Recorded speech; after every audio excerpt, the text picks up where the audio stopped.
Struggles, faith, and redemption.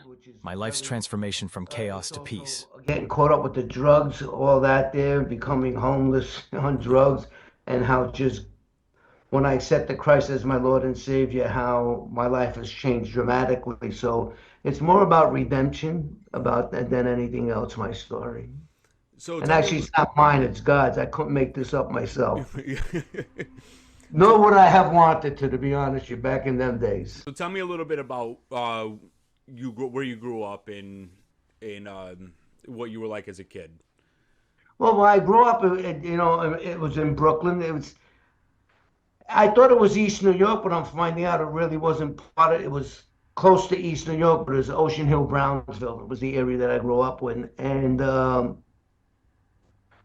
didn't know it in the beginning, but later on, as I was growing up, I found out that it's been a mob story, a mob neighborhood for the longest time. Murder Incorporated came out of my neighborhood, and some of their family members were still living in my neighborhood. And two of those guys from my neighborhood ended up getting the electric chair, and I don't remember exactly, it was in the early 50s or something.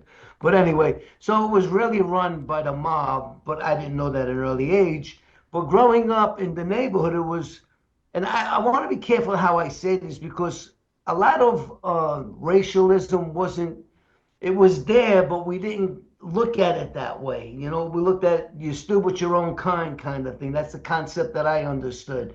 So you had different types of neighborhoods. You have like maybe a couple of blocks that was all Italian, you Mm-hmm. know, and you have some down the road that would be Spanish or Irish or Jewish or blacks, and that's just how it was. So it was that kind of setting in the neighborhood. So there was like, in the neighborhood, the kids hung out on stoops, on corners and stuff like that as young kids. Of course, we played ball and did a lot of things together, Mm-hmm. but on our spare time, that's what we did. We hung out on stoopways and just hung out on corners. And it ended up seeing that the older guys, when I was younger, it was called Fulton and Rockaway. So they called it the F&R gang. And gangs were pretty big back in them days. So if you go into the late 50s, early 60s, gangs was really a big thing.